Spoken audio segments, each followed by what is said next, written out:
Work Wi-Fi. Good evening and welcome to WANA Live, the reading series of the Writers Association of Northern Appalachia. I'm your host, Damian Dressick, and this is your other host, Christina Fasonic, and how's Wheeling tonight, Christina? I don't know. I haven't been there in a few hours. And Slippery Rock. I'm presuming it's still standing. So we're doing a special on remote edition of WANA Live tonight, coming to you from a parking lot at Lake Erie, Pennsylvania. And we tried to broadcast live from Sarah's, but we had trouble getting Wi-Fi there. So here we are in a parking lot in Erie, West Virginia. So tonight we have Erie, West Virginia. It's been a long day. We're in Christina's car. It's her new car. So, and you know, if you've been a regular watcher of WANA Live, you know this is not the first time we broadcast live from my car. So, Christina, tell the fine folks watching this show who we've got. We promise we've got an excellent reader to make up for all this lack of geography and being in a parking lot. And you will be glad that you turned in. So tonight we have our special guest, Hal Gorby. He is a teaching associate professor of history and director of undergraduate studies at WVU. He teaches courses on West Virginia, Appalachia, and American immigration history, and is the 2020-2021 recipient of the Eberly College's Outstanding Teacher Award and the university's Nicholas Evans Excellence in Advising Award. His book, Wheeling's Polonia, Reconstructing Polish Community in a West Virginia Steel Town, was published by WVU Press in May 2020. He has also consulted on the research and script editing for the PBS American Experience documentary, The Mine Wars. In 2019, he researched, wrote, and hosted a podcast, which is awesome, by the way, by Wheeling Heritage Media titled Henry, The Life and Times of Wheeling's Most Notorious Brewer, which won a History Hero Award from the West Virginia Department of Arts, Culture, and History in 2020. So let's bring him on. All right. Good evening. Hey. Hello. Good evening. How are you tonight? We're all making do as best we can, it seems. Yes, because right before, the viewers don't know this, but right before you logged in, there were problems with logging in and Wi-Fi. And so here we are. And this is the story of the pandemic, though, isn't it? Sure. Figuring out how to make do and work around all of things that life threw at you, I guess. I am super excited. The idea of working on the Mine Wars, that is so cool. I'm really excited to hear you read tonight. Well, thank you for having me on here. And should I go ahead and get started? Let's get started. Yeah, we will disappear and we'll let you read. All righty. Well, welcome everyone. This is from recently published book of mine, Wheeling's Polonia, published by WVU Press. And partly because of the issues with technology today, but also to give you something entertaining, I'm going to read some from one of the key chapters in the book. And of course, to keep things interesting, in a book about immigration history in Wheeling, I'm going to talk about something nefarious, in this case, something you should recognize pretty quickly.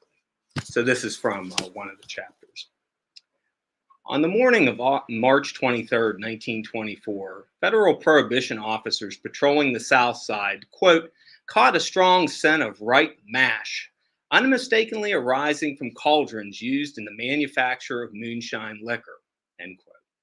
After securing a search warrant, they, along with state prohibition agents, raided the second-floor home of Polish grocer John Marchlenski and discovered, quote, the largest distilling plant ever unearthed in Wheeling, end quote.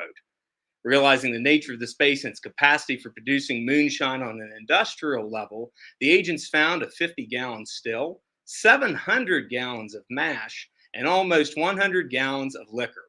Marchlenski claimed he had only recently purchased the property. Still, police arrested and held him under a $1,000 bond.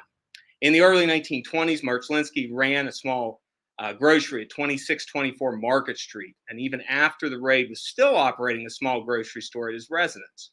Why would he choose to engage in such an illegal operation? He had immigrated from the Russian partition section of Poland in early 1902, and by the early 20s, he was a homeowner. He also had a growing family to take care of, including his wife, Amelia, and their 9 children. To feed so many in a working class neighborhood often meant finding other sources of income. And in the 1920s, liquor was very lucrative in Wheeling. Prohibition officers patrolled crowded ethnic neighborhoods, hoping to catch the smell of ripe mash. Coming from an overwhelmingly white Protestant state, West Virginia's Yost Law, passed in 1913, and then the federal Volstead Act of 1919 reflected the desire of reformers to end the saloon and Americanize immigrants. Linking rising crime and urban crowding to Wheeling's numerous saloons and fake hotels, middle-class Protestant reformers promoted Sunday closing laws and high-priced liquor license to close saloons. Escalating frustration led them to advocate for stronger government power to remake new immigrants into their own image. By 1920, local members of the Anti-Saloon League, along with state and federal officers, used tactics of surveillance and coercive pressure to Americanize the multi-ethnic population. And they had good reason to try to surveil, as we'll see. As enforcement intensified, Polish families continued operating small moonshine stills in their homes. State Prohibition agent Alonzo Price found 62 quarts of home beer when he raided the home of John Wisniewski, who lived a couple of blocks from St. Ladislaus Polish Catholic Parish. Wisniewski became a small-time brewer as a sideline job in the nearby steel mill. After the incident in March of 1924 described at the start of this chapter, John Marchlinsky was arrested again on October 16, 1925, for possessing 1/2 pint of moonshine whiskey, along with the discovery of a 50-gallon still with about 400 gallons of mash this time. This second charge was in violation of the National Prohibition Act. Marchlinsky was found guilty, and the U.S. District Court sentenced him to 1 6-month term in the Ohio County Jail, to be followed by another 1-year term. Polish women also played an active role in operating moonshine stills. They had an important economic role in the household, often managing male boarders and the family budget. However, with the decrease in foreign immigration, they often found it more lucrative to supplement the family income by bootlegging themselves. One of the most aggressive was referred to in the press as Pretty Katie Lipinski. Living with her husband near the Belmont Mill District, roughly where the present-day Lowe's is in Center Wheeling.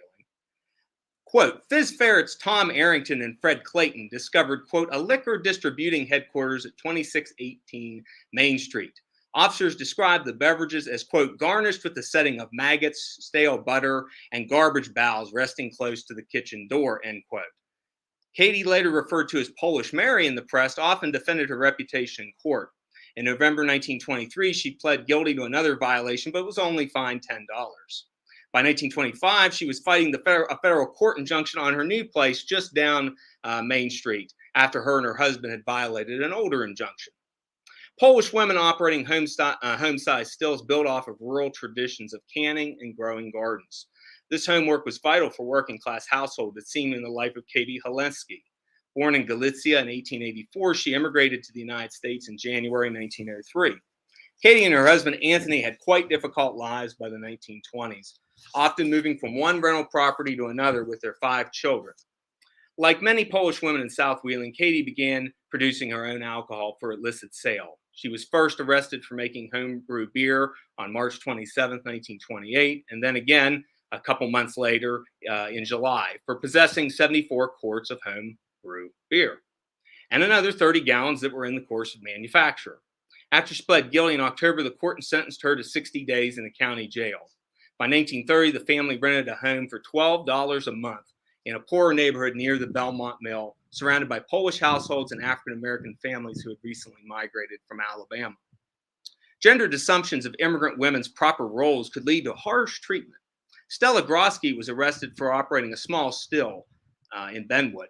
Summoned to Marshall County Court, she was, according to the Wheeling Register, quote, surrounded by a weeping group of small children, end quote. Heartbroken about her guilt and unable to speak sufficient English without an interpreter, Mrs. Groski asked for sympathy. After her husband's death in a coal mine in August 1921, her children were entirely dependent upon her. About 33 years old and arriving in the area in 1910, Groski had 5 young children who, quote, clamored around her, leaving her weeping bitterly and hugging her babies close to her, end quote. The judge felt no sympathy for the widow, admonishing her for not applying for aid and thinking it, quote, her privilege to violate the law to gain a living, end quote. He set her bond at $1,000, and she and all the children were taken to the county jail. Wheeling saw a proliferation of various speakeasies and clubs that came in different guises. Throughout the 20s, these working class speakeasies were often located in small soft drink parlors or confectionaries. Andy Preslinski converted his saloon into a confectionery, which was raided in February 1919.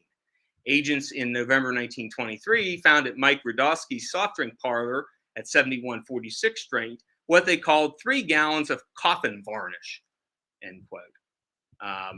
Like in major cities, federal judge Baker issued injunctions to padlock Notorious speakeasies for 1 year.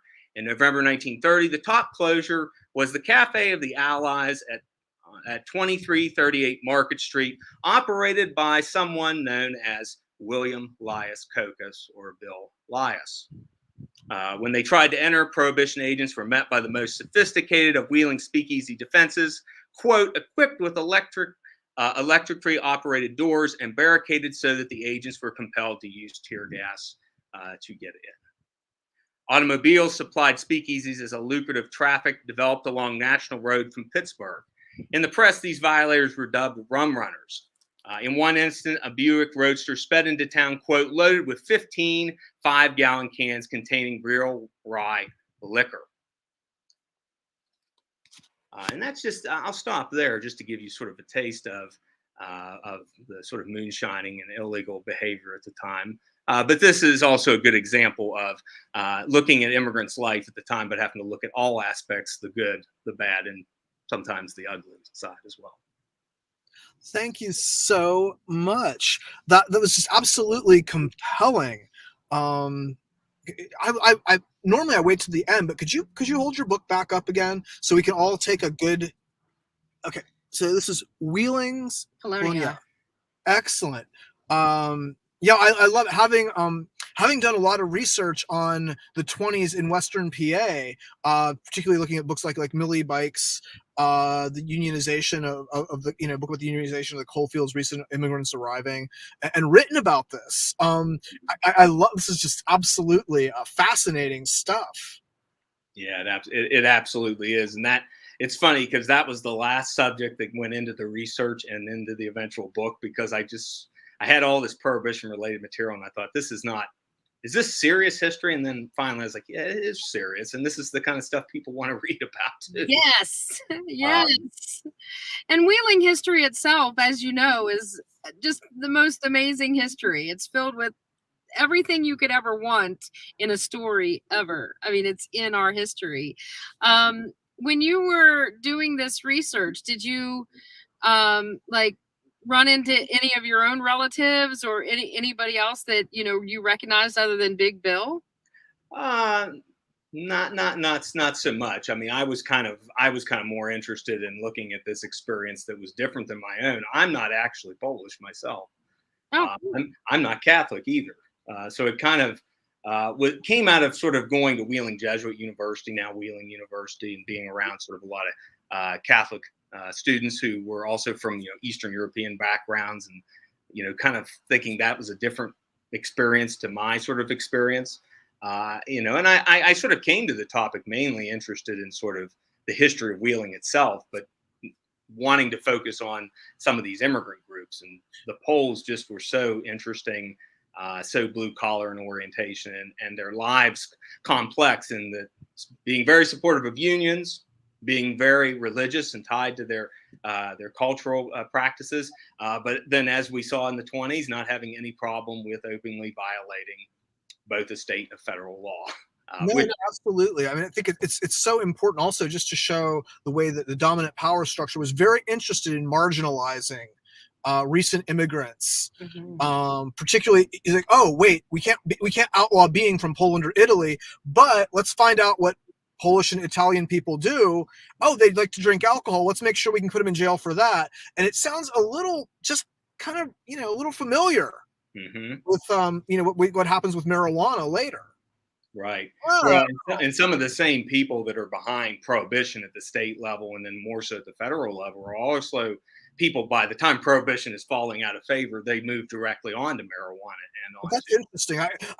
It's not often you hear like the sort of echo of Wayne B. Wheeler and on on WANA Live.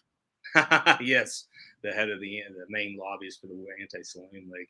And it fits into sort of the way I approach the topic in the book, is to also look at these points where, you have an immigrant group that's creating their own community that's in bigger cities can often be closed off and be completely separate from the Italian neighborhood or the even German neighborhood. But in Wheeling, because of how tight the geography is, they can't just have a completely closed off community. So there are areas where they interact with the wider, working class culture. So earlier on, it's looking at, getting work and working in the massive factories and, just living in the crowded neighborhoods of Center and South Wheeling.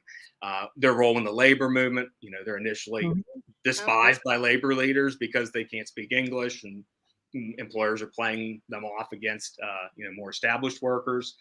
And then you're right here, something like prohibition is happening in West Virginia, and particularly in Ohio and Marshall County. Whenever it starts, prohibition actually starts in 1914 in Wheeling. They learned all the lessons of what would go wrong during federal prohibition in Wheeling. Oh, wow, that is interesting. And we lost a lot of brewers at that time. They just shut their doors. Mm-hmm. I know Smith Brewers that he didn't survive it. He saw it and ran. Like, this is too. You got a number of people chiming in on how much they love this. Good. Bart says that he's loving this, that his mother was Wisniewski. Thank you. He also said that Lipinski is one of the names, or a familiar name, and he definitely wants to read your book. And also Rusty Barnes chimes in and he says, absolutely want to read this. Similar events happen on a smaller scale in northern PA. My grandmother told me stories. Me too, Rusty. Her father actually was brewing in the basement of the company house. Was brewing illegal. He had an illegal still. Oh my goodness! Wow. and tying this to coal mining, I mean, this is happening at the same time. The mine wars are happening throughout the northern and southern part of Appalachia. In Wheeling as well, they're doing this activity at the same time in the early 20s. When there's a 4-year lockout against the newly formed Wheeling Steel Corporation, this strike that lasts for 4 years that no one locally really knows that much about. Wages had gone down, economic conditions were bad. So instead of sort of understanding like why are people doing this illegal behavior, which is providing a nice source of income at a time when the wages have been cut significantly, people maybe aren't working. There's broader cultural as well as economic reasons why people do what they do. The stories maybe get more, let's say, fictionalized over time to be more elaborate. But I had another individual told me the same thing. He said, my grandfather was despised in the family for getting in trouble during that time. And he said, reading this made me realize he was trying to help his family. He was feeling the pressures of being in an area where, it's a majority non-immigrant population, native-born population. And these pressures are pushing people to have to do drastic things to get by. No, it's an immensely complicated situation because you have the demand for coal after the end of the war dropping, and these folks had been moved. They came particularly. My great grandfather actually was from the same region of Russian Poland. We were just looking at documents about this last week, and they come here. They don't speak the language, and then you can work in the mines, and wait, you can work 2 days a week in the mines. Yeah. Goodness, well, that creates some exigencies that they didn't anticipate. Right. Yeah, I mean, people at this time in working class jobs that are mainly non-unionized at this time because they've been busted. Unions have been busted right after World War I. Their wage rates comparable today would not even be close to a living wage. So if somebody can make a few $100s in the early 20s selling illegal alcohol, why wouldn't you do that? And to know that you live in a neighborhood where no one's really going to turn you in. The only people that are going to do that are people that are coming in to patrol your neighborhoods, which, that's another element we don't think of, just the heavier police presence and sort of the prohibition agent presence that's sort of happening. that type of surveillance, in many respects kind of builds off of the same things they're seeing in their sort of struggle to form labor unions and get collective bargaining. Oh, very much so. Yeah. That was the thing when I was researching my novel. One of the things that shocked the state police started.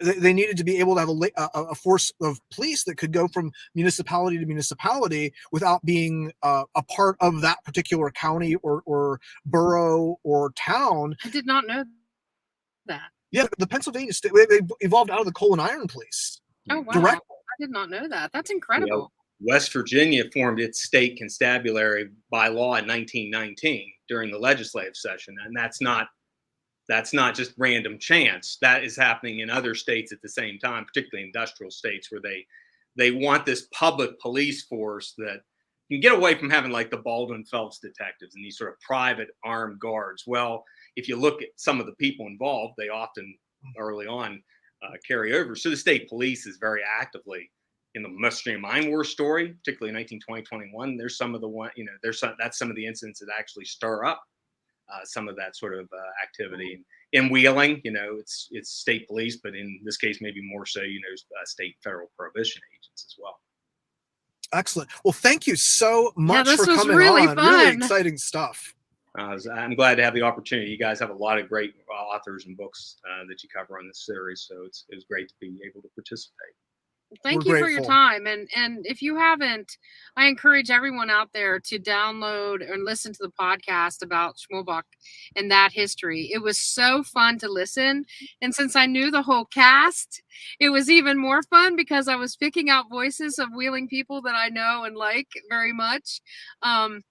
But the history is really good, and there are some wonderful moments in that. So I'll post a link to that podcast in this broadcast. So thank you again for being on. And I want to remind everybody, or we do. Don't we have some kind of event coming up? We do. September 10th through 12th, Oglebay Park. We have our Writers Association of Northern Appalachia Conference, and we hope that everybody will come. There's still time to register, and we'd be very, very glad to see you all. There is time to register. There's also time to get hotel rooms at Oglebay Park. Please register, and also please reserve your hotel room by August 10th. Mm-hmm. Yes, because we will that was when you lose the discount rate. So please register by August 10th for the hotel room. And also you might want to do it over the phone. Yes, call Oglebay Park and tell them you're for the Writers Association of Northern Appalachia. I'm Damian Dressick. Christina Fasonic, and thank you, Hal. It's nice to see you. Thanks, everybody. We'll see you next week at 8 o'clock. Thank you so much. Yep.